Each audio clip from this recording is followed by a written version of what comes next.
ये बात तो हर कोई जानता है कि बिहार के मुख्यमंत्री हैं नीतीश कुमार, लेकिन वर्तमान समय में बड़ा सवाल उठ रहा है कि कौन चला रहा है इस समय बिहार सरकार। क्योंकि जिस नीतीश बाबू को दुनिया जानती है, हम और आप जानते हैं, वो क्राइम और भ्रष्टाचार से समझौता नहीं करते हैं। लेकिन आज बिहार की कानून व्यवस्था बहुत ही खराब स्थिति में है। 20 साल पहले जब बिहार की जनता ने नीतीश बाबू को जनादेश दिया था तो कहीं न कहीं लालू के जंगल राज के खिलाफ दिया था, और नीतीश बाबू गृह मंत्रालय को अपने पास ही हमेशा रखते आए हैं और निश्चित रूप से बिहार की जनता का विश्वास जीतने में भी सफल हुए।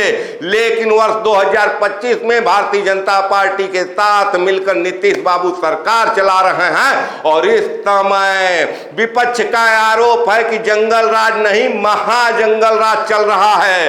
कहीं भी बलात्कार हो जा रहा है, किसी की भी हत्या हो जा रही है, और नीतीश बाबू चुप्पी साधे हुए बैठे हैं। तो निश्चित रूप से सवाल उठ रहा है कि क्या बिहार सरकार पर नीतीश बाबू का नियंत्रण नहीं है। देखिए, भ्रष्टाचार की बात हम कर रहे हैं। नीतीश कुमार भ्रष्टाचार को जरा सा भी नहीं बर्दाश्त करते हैं।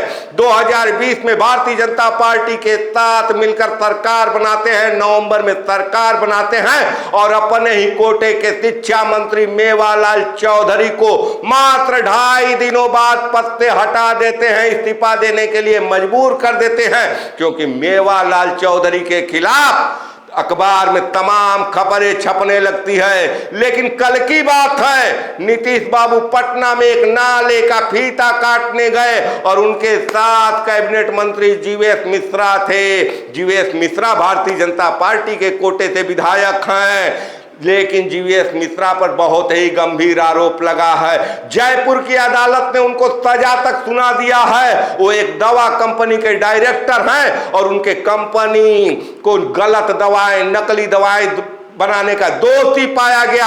बावजूद इसके जीवेश मिश्रा न केवल नीतीश कुमार के कैबिनेट में हैं, बल्कि नीतीश कुमार मुस्कुराकर बातें भी कर रहे हैं जीवेश मिश्रा की। आप कह सकते हैं कि नीतीश कुमार इसलिए कर रहे हैं कि जीवेश मिश्रा भारतीय जनता पार्टी के कोटे के मंत्री हैं। लेकिन हम बता दें कि 2022 में नीतीश कुमार सरकार चला रहे थे राजद के साथ, और राजद के कोटे के मंत्री थे सुधाकर सिंह, कृषि मंत्री थे। सुधाकर सिंह को मात्र 1.5-2 महीने में इसलिए पद से हटा दिया गया क्योंकि सुधाकर सिंह पर आरोप था कि वो अधिकारियों के साथ मिलकर राइस मिलों से बड़ा करप्शन करते हैं। तो कहीं ना कहीं करप्शन के खिलाफ नीतीश कुमार की नीति स्पष्ट थी। लेकिन आज के तारीख में विपक्ष आरोप लगा रहा है कि नीतीश बाबू बेसुध हो गए हैं, अचेतन अवस्था में नीतीश कुमार है। तेजस्वी यादव का ये आरोप है,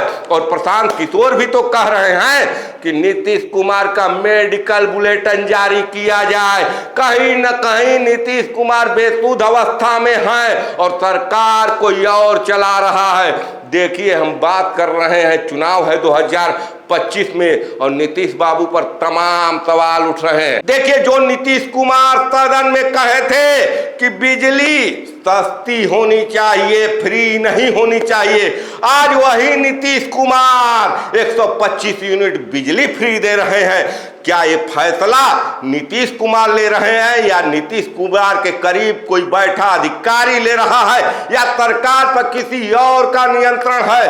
रोज कोई न कोई फैसला आ रहा है, किसी का मानदेय बढ़ाया जा रहा है, दुगना किया जा रहा है, पत्रकारों को सम्मान राशि दिया जा रहा है। बड़ा सवाल तो ये है कि नीतीश सरकार में ये जो घोषणाएं हो रही है, क्या उसकी जानकारी नीतीश कुमार को है?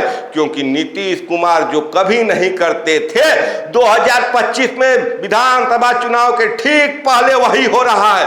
न उनके शासन में कानून व्यवस्था इस समय अच्छी चल रही है, भ्रष्टाचारी भी आज नीतीश के कैबिनेट में मंत्री हैं, जबकि नीतीश कुमार के 20 साल के कार्यकाल में कभी भी उनके ऊपर भ्रष्टाचार का एक भी आरोप नहीं लगा।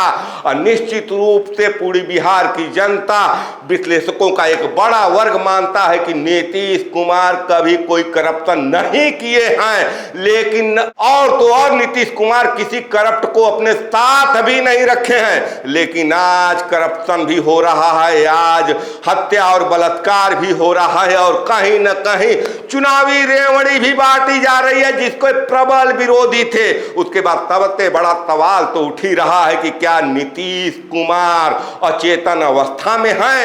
क्या नीतीश कुमार लाचार हो चुके हैं? क्या नीतीश कुमार बीमार हो चुके हैं? और सारी बातें हैं तो बिहार में कौन चला रहा है सरकार, ये बड़ा सवाल है। देखिए, विधानसभा चुनाव के पहले नीतीश कुमार जनता के बीच में जाएंगे, कहीं ना कहीं जनता नीतीश कुमार को देखकर वोट भी करेगी, लेकिन ये चुनाव जो है नीतीश कुमार के लाचारी पर हो, नीतीश कुमार के बीमारी पर हो, इसकी भी संभावना बहुत ज्यादा है। नीतीश कुमार के वर्तमान शासनकाल के बारे में आप दर्शकों की क्या राय है? अपने राय विचार कमेंट कर जरूर दें।